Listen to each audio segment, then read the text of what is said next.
Hi, welcome to Snory's, a children's bedtime podcast hosted by your Snory godmothers. I'm Marcia Gay Harden, and I love sleep. And I'm Natalie Peyton. I love sleep too. Thanks for joining us. Time to settle in, snuggle up, put your head on the pillow, and get ready for your Snory's bedtime ritual.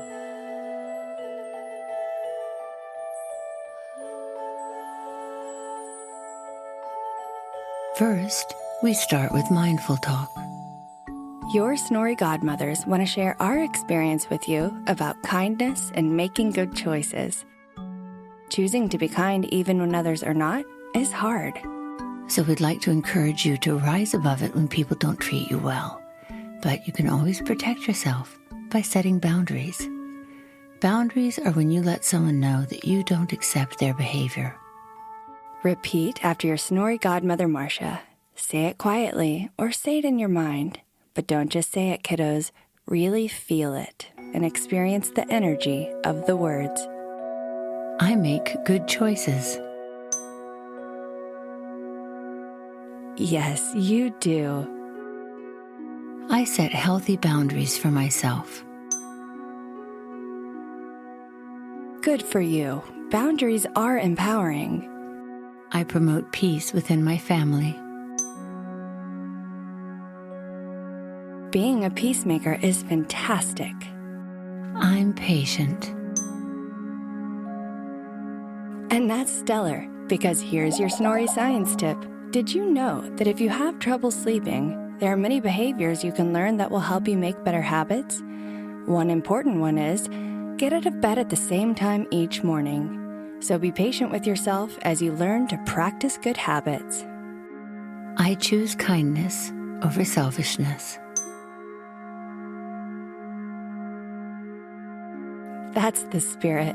Choosing kindness over selfishness is ideal, as you will hear in today's Snory, Yeh-Shen, a Chinese Cinderella story. We're so close to the Snory, but first, let's get all our wiggles out by grounding. Today, we want you to do a super quick breathing exercise with us called triangle breathing. Here's how it works. Breathe in for 3 seconds, hold your breath for 3 seconds, and then breathe out for 3 seconds. Can you remember that? Let's try it. In, 2, 3, hold, 2, 3, and out, 2, 3. Again, in, 2, 3, hold, 2, 3, and out, 2, 3. Last time, in, 2, 3, hold, 2, 3, and out, 2, 3. Now that your triangle breathing has grounded you, your imagination is turned on, and it's time to enjoy the Snory. Today's Snory is read by our special guest, CATHY. It's called Yeh-Shen, a Chinese Cinderella story. There are many versions of the Cinderella story, and one of the earliest versions comes from the big, beautiful land of China. We don't know exactly who wrote it, but it's a pretty cool story that we're excited to share with you. And our friend CATHY's family came from China and the Philippines, so that makes her the perfect guest to join us this episode. We are thrilled to welcome our special guest today, CATHY. Yeh-Shen, a Cinderella story from China.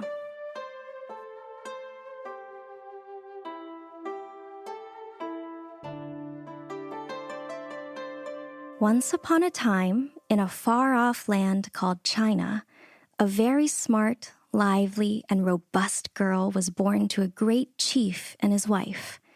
They called their baby girl Yeh-Shen, which means Cinderella, and with her dark, shiny black hair and rosy little cheeks, she uplifted everyone she met.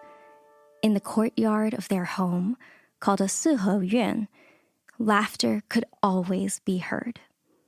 Yeh-Shen was very close to her mother, and they often walked amongst the massive rice fields carved into the hills for growing rice and tea, one field right above the other.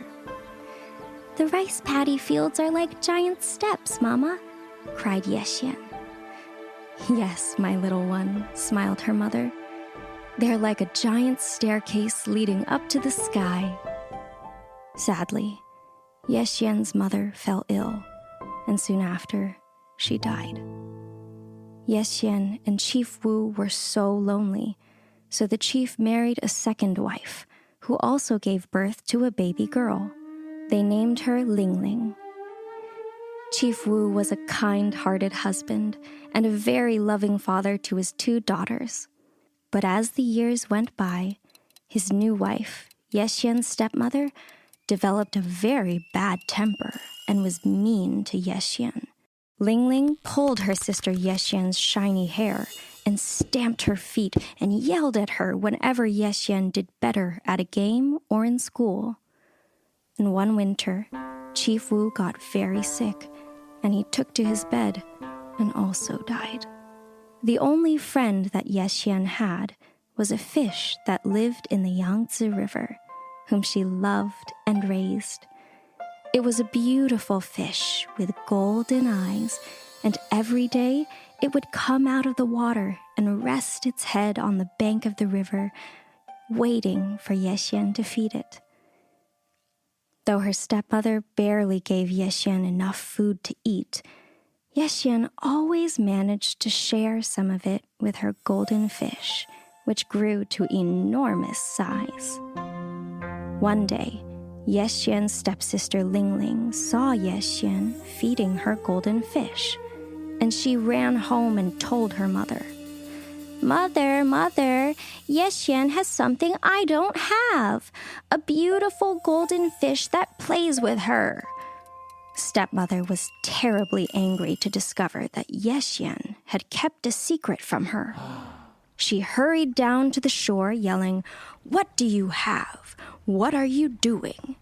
But she was unable to see the fish, for it was wisely hiding deep under the river.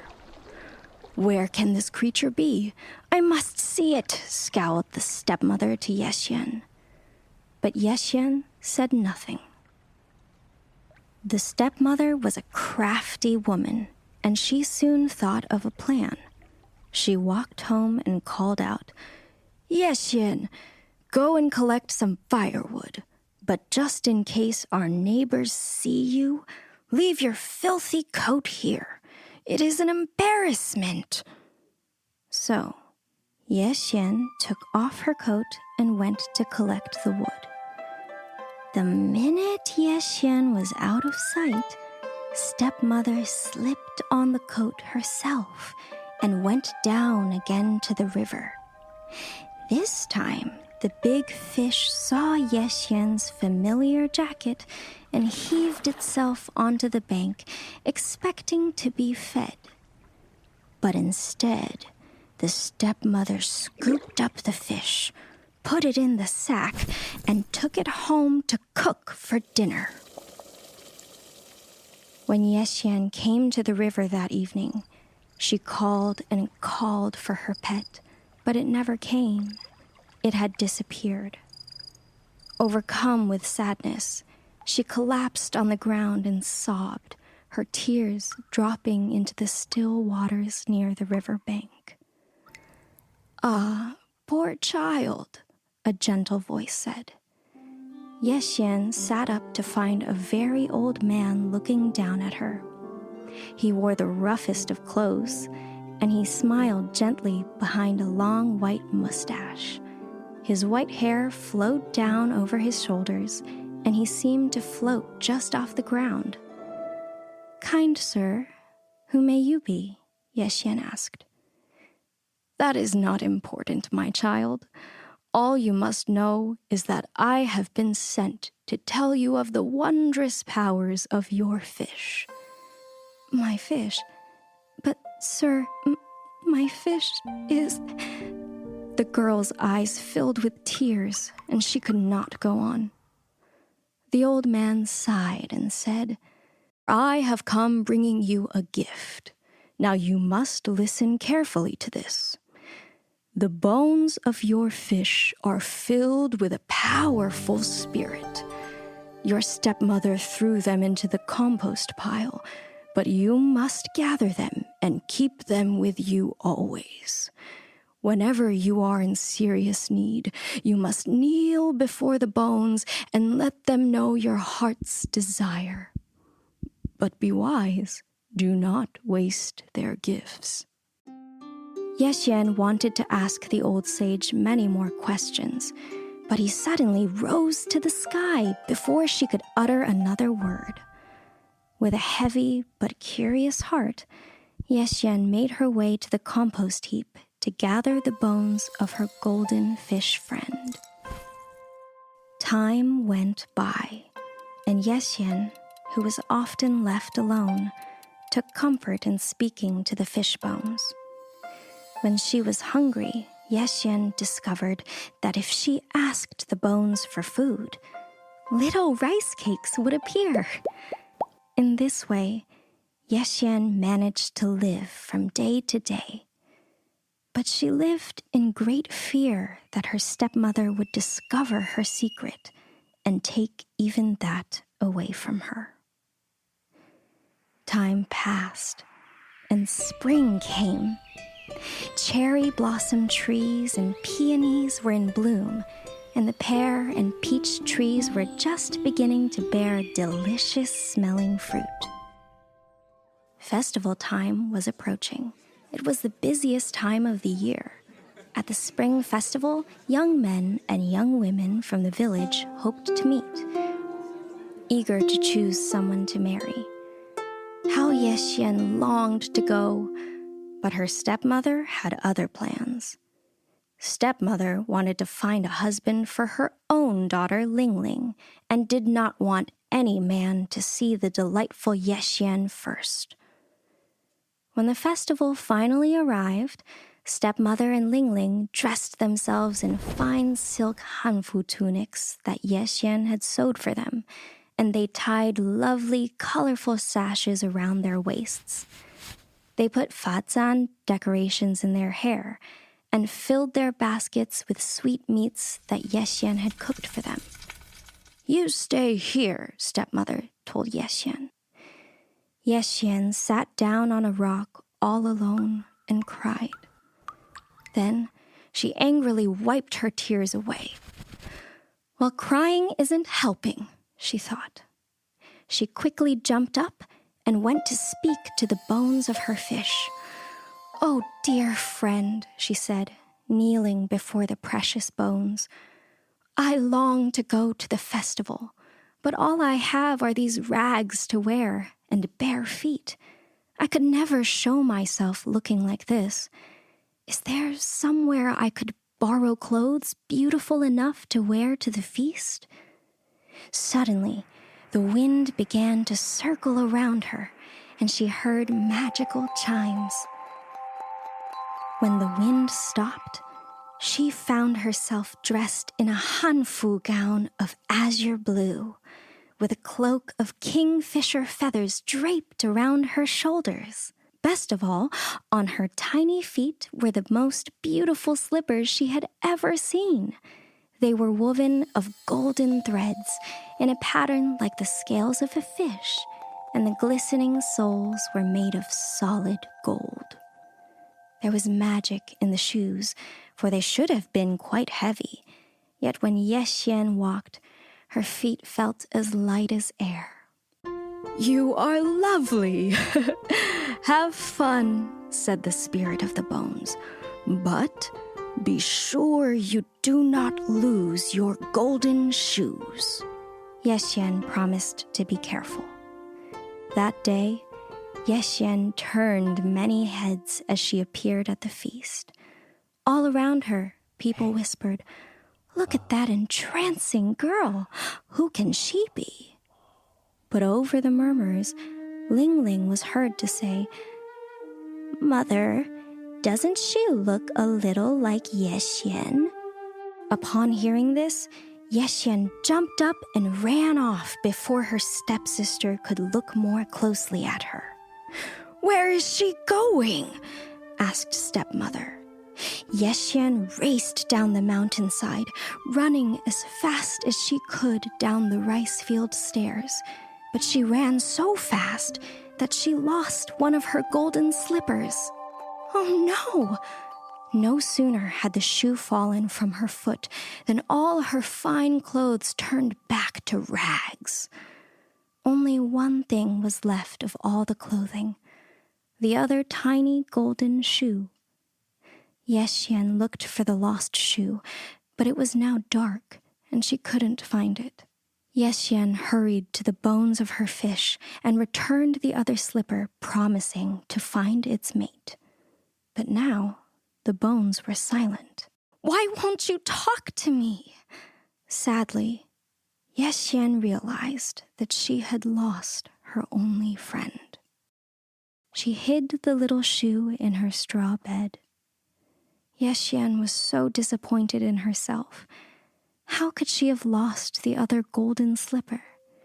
How could she have been so careless? She stumbled outside, overwhelmed. Leaning against the fruit tree, she sobbed and sobbed until she fell asleep. Meanwhile, a villager traveling down the mountain had found the golden slipper. "Oh, this is rare."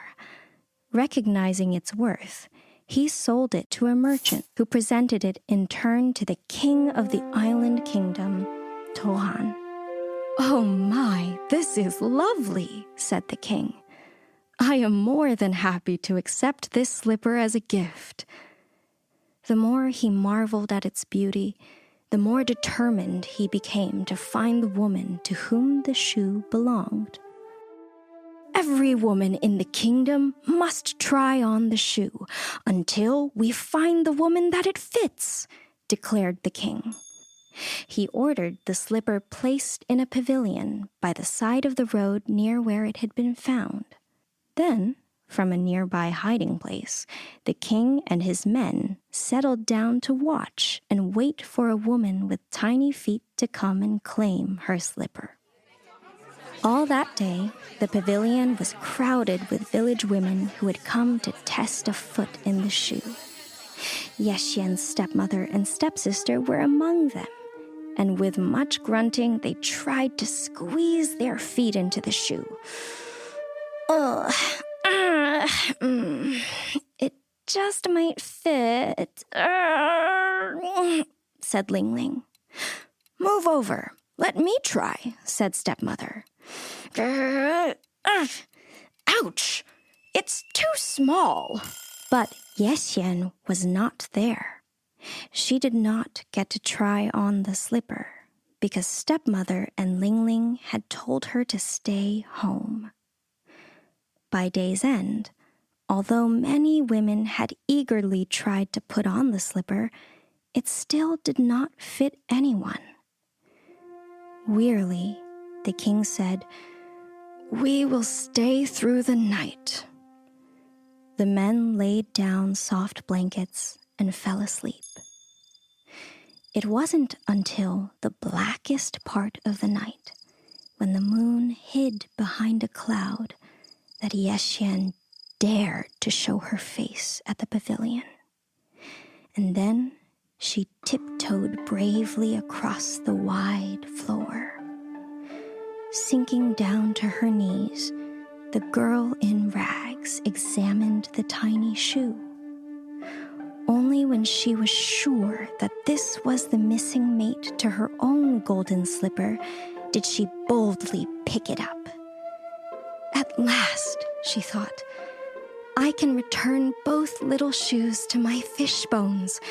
Surely then my beloved spirit will speak to me again." The king heard a sweet voice and opened his eyes in the dark. He peered behind the bush and saw a young lady dressed in old, torn clothing. Now the king's first thought, on seeing Yeh-Shen in her rags taking the precious slipper, was that she was a thief. But when she turned to leave, he caught a glimpse of her face. At once, the king was struck by the sweet harmony of her features, which seemed so out of keeping with her poor clothes. It was then that he took a closer look and noticed that she walked upon the tiniest feet he had ever seen. His men woke up too and wanted to capture Yeh-Shen, but with a wave of his hand, the king signaled that this tattered creature was to be allowed to depart with the golden slipper.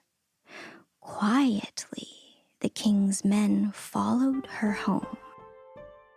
All this time, Yeh-Shen was unaware of the excitement she had caused. She made her way home by the light of the moon, scampering down the rice field on the hill, and was about to hide both slippers in her bedding when there was a pounding at the door. Yeh-Shen went to see who it was and found the king at her doorstep. "Stepmother, there is a king here," Yeh-Shen cried. "Here for me? Oh my! Get up, Ling Ling! The king is here for us!" And stepmother grabbed Ling Ling out of bed. "No, I am not here for you, madam, but for this kind maiden," said the king. Stepmother was shocked and angry. "What have you done, you wicked girl?" she said to Yeh-Shen. "Please step forward," commanded the king. Yeh-Shen was very frightened at first, but the king spoke to her in a kind voice and asked her to try the golden slipper on her feet. Yeh-Shen did as she was told and fetched her other slipper too.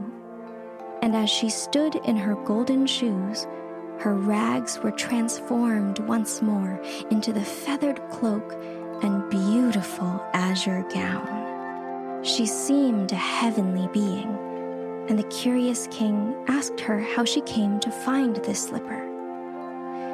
Yeh-Shen explained the story of her past, and the king suddenly knew in his heart that he had found his true love. "I would like for you to be my wife, if it pleases you," said the king. "It pleases me," responded Yeh-Shen, "if I may rule side by side with you, my king, making laws that help the women and children in the land." The king smiled. "That is exactly what I have been hoping for in a partner." Stepmother and Ling Ling fell to their knees and cried for forgiveness. And because Yeh-Shen had a kind heart, she did forgive them. But you will have to learn to be kind to everyone, to be proud of the good in your life, and not be jealous of others, she said. "Can we come live with you in the palace?" begged Ling Ling. "That is not a good idea," said Yeh-Shen. "I am going to start my new life and a new family as queen. But I forgive you. I will visit you, and I hope to be pleased with your new choices." Yeh-Shen then gathered her fish bones into a small silk sack and slipped her tiny hand into the king's warm hand, and they walked out into the beautiful moonlit night. The end.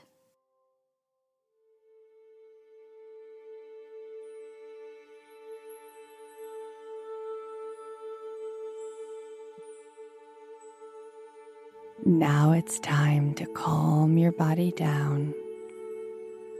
All you have to do is allow your body to relax and your mind to rest. Then your brain does all the work for you. Tonight's Calm Your Body Down is a visual relaxation. Let go of any inner talking in your mind and find yourself in the most restful place now for both your body and mind. Now let's imagine a steady flow of starlight traveling through your body, allowing it to relax every part of you. The starlight is warm and trickles up through your toes to your legs, over and around your knees, and the starlight fills up your body right through your hips. With each bit of starlight, your body is becoming more and more relaxed. And now let the starlight flood to your back and into your stomach. Imagine your starlight washes away any discomfort. It travels to your chest, upper back, your arms, and your hands. Notice a warm relief and stillness in your body and mind. Now the starlight travels through your neck, your throat, your head, and your hair. All you're doing in this moment is being still, listening, and letting this imaginary starlight flow through your body.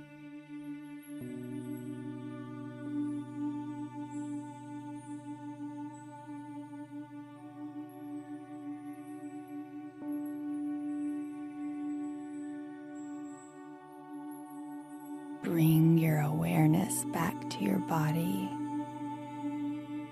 Take a cleansing breath in through your nose and slowly breathe out through your mouth. And now you've calmed your whole body down on this beautiful night using your warm imaginary starlight to help you peacefully fall asleep. Now gently close your eyes and sleep in peace.